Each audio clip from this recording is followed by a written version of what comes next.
Audio Jungle.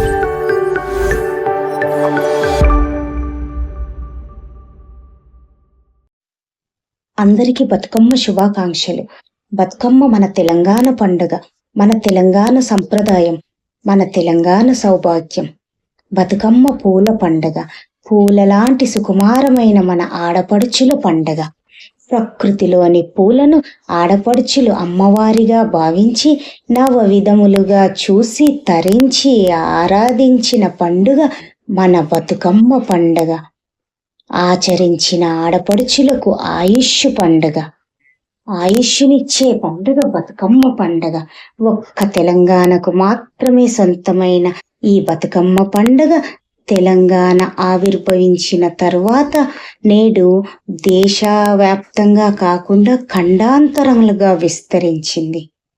ఎచ్చట తెలంగాణ ప్రజలున్నారో అచట తెలంగాణ బతుకమ్మ పండుగను ఘనంగా జరుపుకుంటున్నారు. చెప్పడానికి చాలా గర్వకారణంగా ఉంది. వర్షాకాలంలో కురిసిన వర్షానికి చెరువులు, వాగులు, వంకలు, నదులు పొంగి పొర్లుతూ నీటి సమృద్ధి వల్ల మొక్కలు, చెట్లు ఏపుగా పెరిగి పూలతో నిండి ఉంటాయి. అలాంటి ప్రకృతిలో పూసిన పూలను తీసుకువచ్చి ఎలాంటి ఆడంబరాలు లేకుండా, అనగా పూజారి మంత్రాలు, తంత్రాలు, ప్రాణ ప్రతిష్టలు, బాజా భజంత్రీలు, మేళతాళాలు, బంధువులు ఎలాంటి ఆడంబరాలు లేకుండా ప్రకృతి ఇచ్చే పూలతో జరుపుకునే పండగ బతుకమ్మ పండగ. అయితే నీటి సమృద్ధి వల్ల నీరు కీటకాల వృద్ధికి కారణమవుతాయి. ఇదే నీరు. ఈ పూలల్లో ఉండే పోషకాలు అనేక వ్యాధులకు విరుగుడు. వీటిని సేకరించి స్పర్శ ఆరోగ్యం కలుగుతుంది. ఈ పూలను నీళ్ళల్లో వదలడం వల్ల నీరు శుద్ధి అయ్యి వాటి దోషాలు తొలగిపోతాయి. ఈ పూలను తెంచి, కోసి, తెచ్చి, పేర్చి పూజించడం వల్ల మన ఆడపడుచులు ఆరోగ్యవంతులైతే మన ఇల్లు సౌభాగ్యవంతం అవుతుంది. నవరాత్రులు అనగానే తెలంగాణలో ఆడపడుచులంతా ఊరూర, వాడవాడల, సందు సందున మన తెలుగు ఆడపడుచులు తమ శ్రావ్యమైన గొంతుతో పాడే పాటలు మన చెవులను తాకి హృదయాన్ని చేరి తనువు పులకరింప చేస్తుంది. ప్రతిరోజు సాయంకాలం కాగానే పిల్లలు, వృద్ధులు, మహిళలు అందరూ ఒక్కచేట గుంపులు గుంపులుగా చేరి బతుకమ్మ బతుకమ్మ ఉయ్యాలో, బంగారు బతుకమ్మ ఉయ్యాలో అంటూ పాటలు పాడుతూ ఆటలు ఆడుతారు. మరికొన్ని చోట్ల గుమ్మాడి గుమ్మాడి అంటూ, మరికొన్ని చోట్ల చందమామ చందమామ అంటూ పాటలు పాడుతారు. పెద్దల అమావాస్య నాడు మొదలుపెట్టి దుర్గాష్టమి వరకు పేరుస్తారు. ఒక్కో రోజు ఒక్కో పేరుతో ఒక్కో రకమైన ప్రసాదం చేస్తారు. కానీ అమ్మకు అలంకారం మాత్రం పువ్వులతోనే చేస్తారు.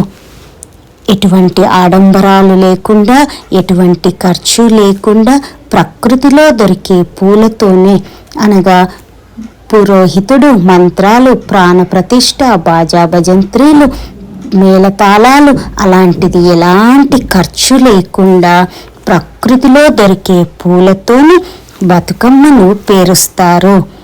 గూనుగు, తంగెడు, బంతి, జిల్లేడు పూలను ముఖ్యంగా వాడుతారు. గూనుగు పూలు పాము కాటుకు గొప్ప విరుగుడు. తంగేడు పూలు మధుమేహానికి, కీళ్ళ వ్యాధికి, మూత్ర చికిత్సకు అద్భుతమైన ఔషధం. బంతిపూలు చర్మ వ్యాధులకు, కండరాల నొప్పికి, కంటి బాధలకు, విష కీటకాల బాధలకు తొలగించే దివ్య ఔషధం. జిల్లేడు పూలు జీర్ణకోశ వ్యాధికి, గుండె జబ్బులకు, చర్మ వ్యాధికి మంచి ఔషధం. ఇలాంటి పూలతో చేసిన బతుకమ్మను మన తెలంగాణ ప్రజలు ఎంతగానో ఆరాధిస్తారు. పూర్వం 1000 సంవత్సరాల పైన తెలంగాణ ప్రజలు పరాయి వాళ్ళ పాలనలో బానిసలుగా బ్రతికే సమయంలో ఈ పువ్వులే వారికి మంచి చికిత్సగా ఉపయోగపడేవి అని చెబుతూ ఉంటారు. తెలంగాణ బతుకమ్మ పండుగకు ఎన్నో రకాల కథలున్నాయి. అందులో ఒకటి ఇప్పుడు నేను చెప్పబోతున్నాను. ఒకానొక కాలంలో తెలంగాణ ప్రాంతాన్ని రాష్ట్రకూట రాజులు పరిపాలించేవారు. వారి వద్ద వేములవాడ చాళుక్యులు సామంతులుగా ఉండేవారు. అయితే క్రీశకం 1973లో చాళుక్య రాజైన తైపాలుడు రాష్ట్రకూటల చివరి రాజైన కర్కుణ్ణి చంపి కళ్యాణ చాణక్య అనే రాజ్యాన్ని స్థాపించాడు. అతను మరణించిన తరువాత తన కుమారుడైన సత్యప్రాయుడు ఆ రాజ్యానికి రాజు అయ్యాడు.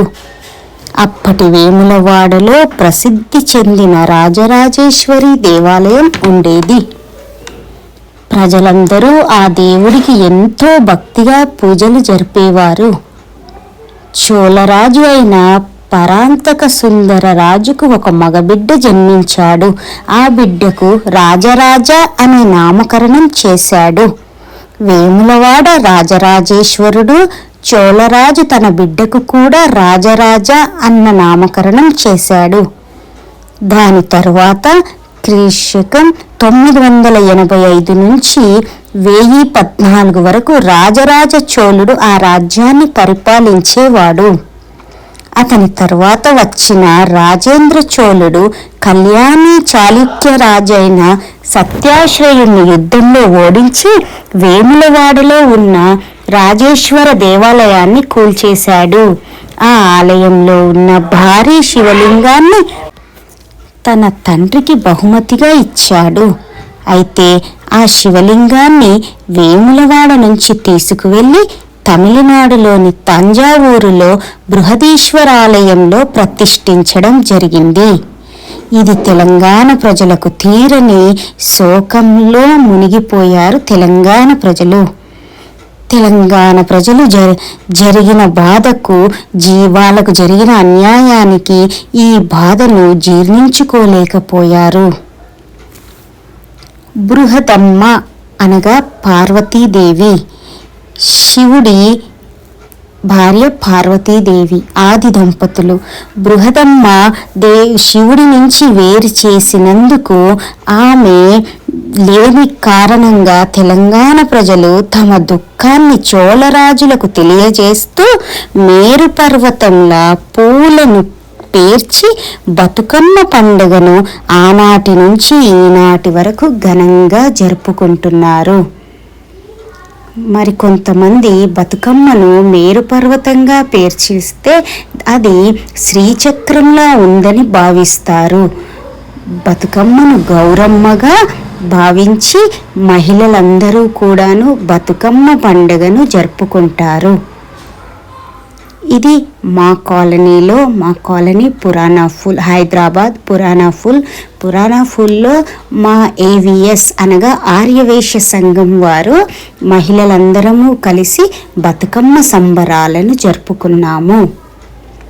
మా కాలనీలో 10 రోజుల ముందు నుండే మహిళలందరూ కూడా వారు అనుకున్న ప్రకారం ఒక సమయాన్ని కేటాయించుకొని ముందుగానే అందరూ చక్కగా దాండియాను ప్రాక్టీస్ చేసి బతుకమ్మ పండగ ఎప్పుడా అని ఎదురు చూస్తూ మా మహిళలందరూ కూడాను ముందుగానే ముద్దుగా ముస్తాబయ్యి బతుకమ్మను ఎంతో భక్తి శ్రద్ధలతో బంతి పూలను, రకరకాల పూలను తీసుకొచ్చి బతుకమ్మను పేర్చి బతుకమ్మ ఆడడానికి పురాణాఫుల్ కార్వాన్ సంఘానికి వచ్చారు. మహిళలతో పాటు బతుకమ్మ పండుగను పురుషులు కూడా ఎంతో ఆనందంగా జరుపుకున్నారు. వీళ్ళందరూ కూడాను మా కార్వాన్ సంఘం యొక్క మెంబర్స్ అందరూ మహిళలకు అన్ని రకాలుగా అన్నీ సమకూర్చారు బతుకమ్మ పండుగ ఆడడానికి. వారు ఎంతో ఓపికతో అన్నీ సమకూర్చిన తర్వాత మహిళలందరూ చేరి ఎంతో ఆనందంగా ఎంతో ఘనంగా బతుకమ్మ సంబరాలను జరుపుకున్నాము. ఇదేనండి మా కాలనీ బతుకమ్మ. మహిళలందరూ బతుకమ్మ ఆడిన తర్వాత బతుకమ్మను సాగనంపడానికి గౌరమ్మ దగ్గర పాట పాడుతున్నారు. అలాగే బతుకమ్మను పోయి రావమ్మ బతుకమ్మ, మళ్ళీ రావమ్మ బతుకమ్మ, త్వరగా తిరిగి రావమ్మ బంగారు బతుకమ్మ అంటూ పాటలు పాడుతూ బతుకమ్మను నిమజ్జనానికి తీసుకువెళ్ళి నిమజ్జనం చేసినారు. మహిళలు, పిల్లలు, పెద్దలు ఎంతో ఉత్సాహంగా సాయంత్రం నుండి రాత్రి వరకు అలసటన్నది లేకుండా ఎంతో ఆసక్తిగా ఎంతో ఉత్సాహంగా పాటలు పాడుతూ ఆటలు ఆడి మహిళలందరూ అలసిపోతారు అని ముందుగానే భావించిన సంఘం యొక్క పురుషులు పెద్దలందరూ కూడా ఇక్కడే మహిళలందరికీ కూడాను సాయంత్రం విందును కూడా ఏర్పాటు చేసినారు.